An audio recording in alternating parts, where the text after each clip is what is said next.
নমস্কার বন্ধুরা, আমি দেবশ্রী। ফান উইথ বুবু চ্যানেলে এটা আমার আরেকটি ব্লগ। কালোডুঙ্গার পাহাড় থেকে বেরিয়ে এসে এবার আমরা চলেছি হোয়াইট রান অফ কচ্ছের উদ্দেশ্যে।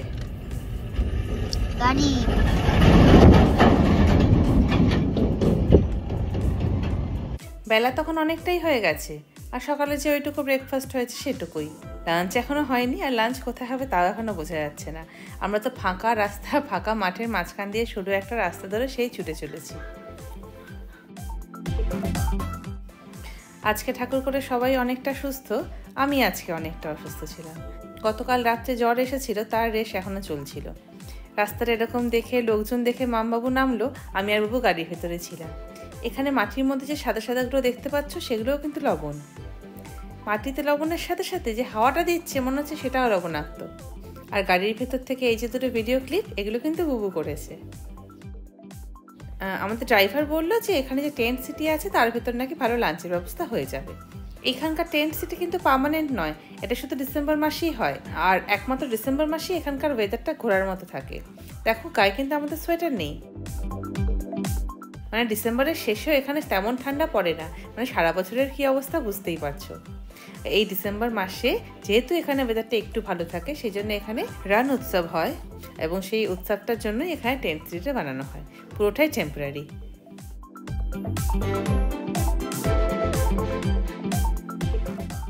যাই হোক, অবশেষে খাবার দাবারে দেখা মিলেছে। বহুক্ষণ ধরে খেতে পেয়েছে বুবুর সাথে। কেক বিস্কুট থাকলেও কত আর কেক বিস্কুট খেয়ে পেট ভরানো যায়। এখানে চটপট আমরা গুজরাটি থালি নিলাম, তাও 4 জনে মাত্র 2 প্লেট, সেটাও খেয়ে শেষ করতে পারিনি। কোয়ান্টিটি যে অনেক তা নয়, কিন্তু খেতে পারছিলাম না কেউই। কিছুটা তো টেস্ট একঘেয়ে হয়ে গেছে, আর যেন ভালো লাগছিল না এসব খেতে। আর কিছুটা হয়তো ওয়েদার আর শরীরের জন্য। যাই হোক, তবে ফ্রুটস প্রচুর কিনেছি আর প্রচুর খেয়েছি। চলো ভেতরটা যেটুকু হাঁটতে পারি দেখে আসি ঘুরে।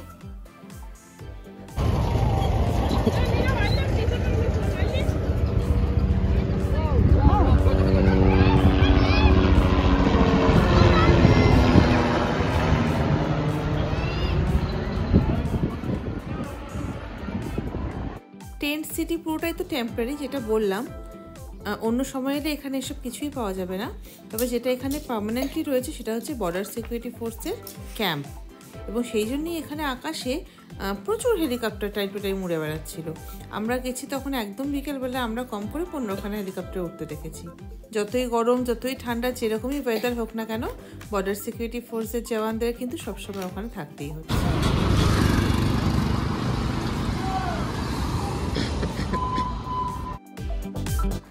আমাদের প্ল্যানটা তো খুব বেশি দিনের নয়, মোটামুটি 1.5 মাসের মধ্যেই আমরা এক্সিকিউট করেছি প্ল্যানটাকে। তো তখন আমরা একবার চেষ্টা করেছিলাম টেন্ট সিটিতে যদি আমরা রেট পাই রুম। প্রথমত সেই সময় বোধহয় রুম খুব বেশি বাকি ছিল না, আর যেগুলো ছিল সেগুলো মারাত্মক কস্টলি। প্ল্যানটা যদি আরেকটু আগের হতো, আরেকটু আগের থেকে যদি চেষ্টা করা হতো, তাহলে হয়তো একটু কমে হলেও পাওয়া যেত। তবে টেন্ট সিটিতে থাকলে পরে এখানে রাতের সৌন্দর্যটাকে উপভোগ করা যেত। হোয়াইট রান অফ কচ্ছ এক এক সময় তার সৌন্দর্য এক এক রকম। বিকেলে গধূলিতে একরকম, সূর্যাস্তে একরকম, চাঁদনি রাতে একরকম, আবার অমাবস্যা রাতে আরেক রকম। শহর থেকে এতটা দূরে হওয়ার কারণে এখানে পলিউশনের পরিমাণ প্রচণ্ড কম। আর সেই জন্য অমাবস্যা রাতে যদি আকাশ পরিষ্কার থাকে, তাহলে যদি কপাল ভালো থাকে, তাহলে পুরো আকাশগঙ্গারও দেখা পাওয়া যায় এখান থেকে। তবে আর হাঁটতে পারছি না এখানে, এবার গাড়িটাকে ডেকে নিয়েছি। এখান থেকে গাড়িতে উঠে আবার রওনা দেবো রান অফ কচ্ছের উদ্দেশ্যে। বিকেল পেরিয়ে সন্ধেও হয়ে আসছে, আর এনার্জিটাকেও একটু বাঁচিয়ে রাখতে হবে।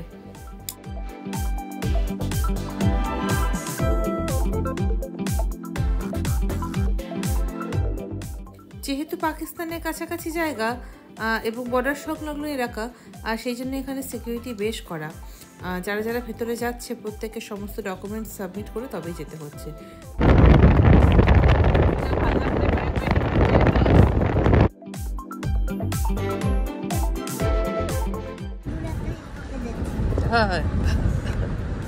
আমি দেখতে পাচ্ছি গাড়ি গেলে একটু ভালো লাগতো।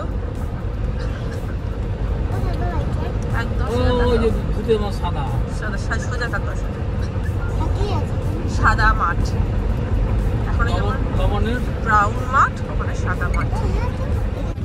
হাত ধরে রাখবে বুঝিদার, হাত ছাড়বে না। এইখানে দিগন্ত রেখা বড়ই স্পষ্ট, দূর দূরান্ত অব্দি একটা কোনো গাছের নাম নিশানা নেই।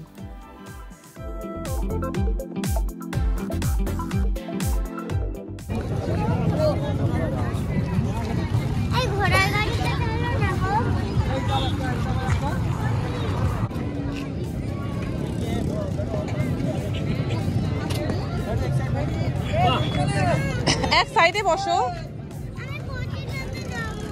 অত বাইরে বোকার মতো বায়না করে না।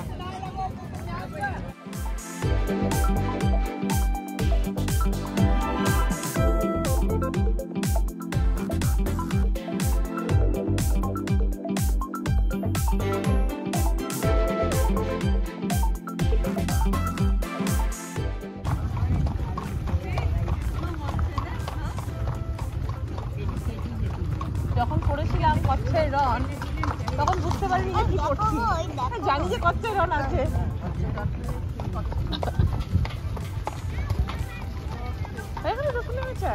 মোটেই নয়।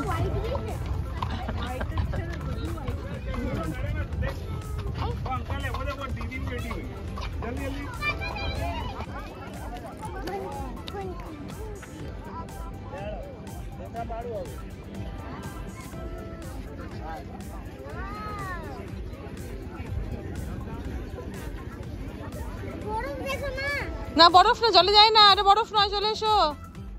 ওটা বরফ নয়, এখানে গরমের মধ্যে বরফ থাকবে না, চলে এসো। জলে পা দেয় না, টিস্যু পেপার নেই কিন্তু, এই দিয়ে আয়।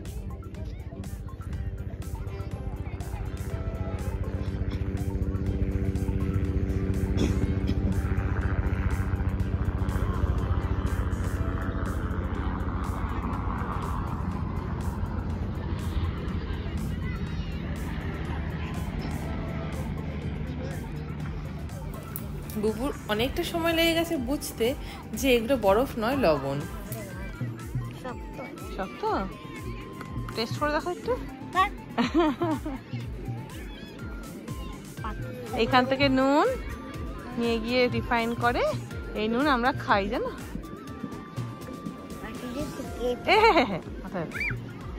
তবে যেটা আমার সাথে খুব বাজে ব্যাপার ঘটেছে যে আমি সেদিন আমার পাওয়ার ব্যাংকটা নিয়ে যেতে একদম ভুলে গিয়েছিলাম। সারাদিন ঘুরে ঘাড়ে আমার ফোনের চার্জ একদম শেষ। না না বরফ নয় এটা, প্যান্টে মুছে না, হাতটা প্যান্টে পেছন দিকে মুছে না। হ্যাঁ, ইটস লাভলি লাভলি লাভলি।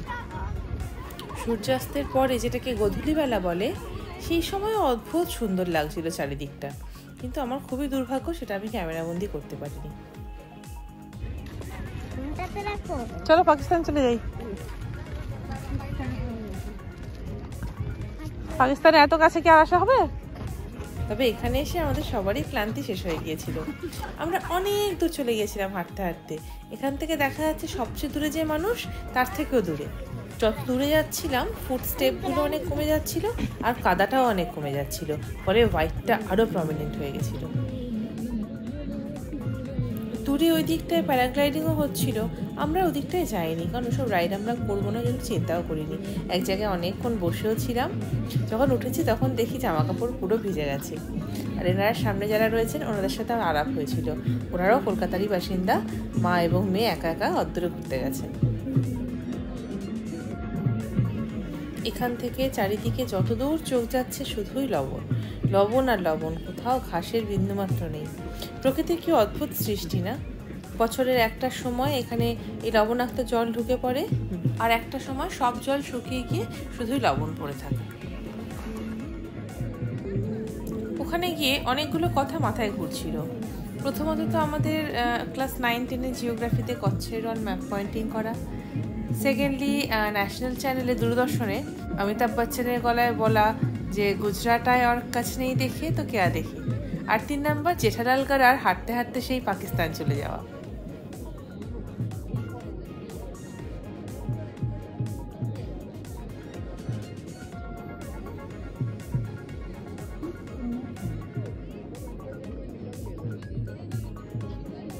তবে আজকের আর ভিডিও নেই, এটা একদম পরের দিন সকালে ঘর থেকে বেরিয়ে ব্রেকফাস্ট করার জায়গা। লোকাল ডিশ টেস্ট তো করা মাস্ট, কিন্তু সেরকম ভালো জায়গা পাচ্ছিলাম না। এখানেই দেখলাম যে গরম গরম ভেজে দিচ্ছে, তাই অল্প একটু টেস্ট করেছি। হোয়াইট ট্রেন থেকে বেরিয়ে আসতে আসতে পুরো সন্ধে হয়ে গেছিলো, আর যখন আমরা গাড়িতে করে রওনা দিলাম তখন তো রাতই হয়ে গেছে। ওখানেও সন্ধেবেলায় টুকটাক কিছু খাওয়া দাওয়ার খেয়ে আমরা বেরিয়ে এসেছি। ফেরার সময় একদমই দেরি হয়নি, খুব সুন্দরভাবেই চলে এসেছিলাম। তবে আজকে আর সেরকম ঘোরাফেরা হবে না, সময় আজকে হাতে খুব কম, কারণ বিকেল 4টের সময় আজকে আমাদের ট্রেন আছে এই ভুজ থেকে আহমেদাবাদ যাওয়ার জন্য। তবু 4টে অবধি যেহেতু আছি, মোটামুটি 3টে অবধি হাতে সময় আছেই, তাই ভাবলাম যে ভুজের স্মৃতিবান আর্থকুইক মেমোরিয়াল মিউজিয়াম যেটা, সেটা একবার ঘোরার চেষ্টা করি। বাকি লোকালটা তো আগের দিন ঘোরা হয়েই গেছে।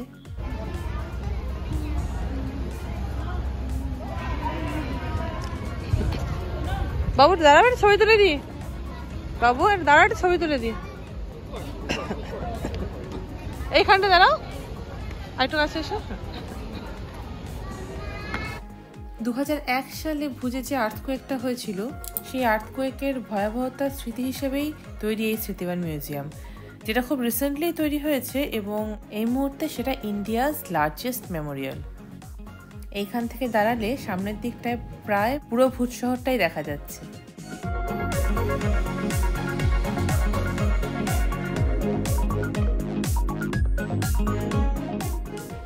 আমি এই ওপরটায় ছবি তুলছিলাম, আর বাবু সেই ফাঁকে দাদুকে নিয়ে চলে এসেছে এখানকার প্লে এরিয়াতে।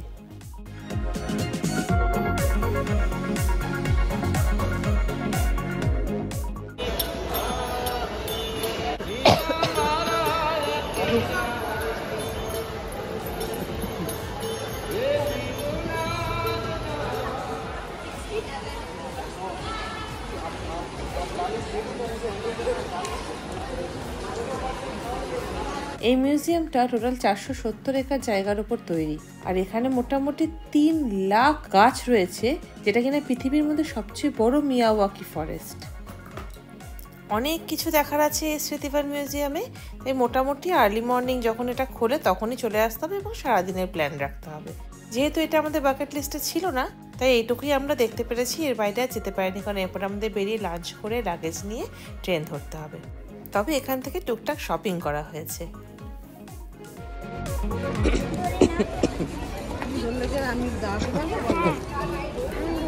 বাবু ছাতা দিয়ে দাও আমাকে, চলো। চলে এসেছি স্টেশনে। এবার ভুজ থেকে আমরা যাবো আহমেদাবাদে। শুধু ট্রেন ধরার জন্য আহমেদাবাদ যাওয়া, সেরকম ঘোরা আহমেদাবাদে হবে না। এই দেখো আমার ছানাকে এরকম দায়িত্ব নিয়ে লাগেজ নিয়ে যাচ্ছে, দেখেছো? প্রায় পুরো ট্রিপটা এই দুটো ব্যাগ ওরই দায়িত্বে ছিল।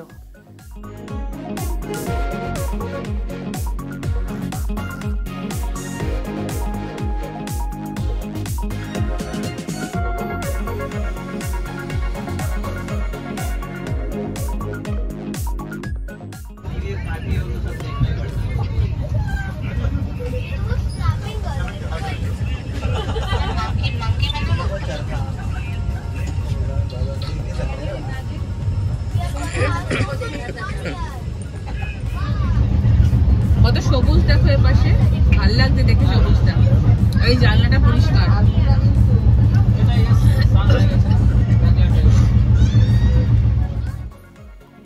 দূরে চাষের জমি, বড় বড় গাছ, আম গাছ, এসব দেখে যেন মনে আলাদা আনন্দ লাগছে। যেখানে গিয়েছিলাম সেখানে তো দূর দূরত্বে কোথাও সবুজ ছিল না, আর স্মৃতিবানেও সবুজ গাছের দেখা আমরা পাইনি।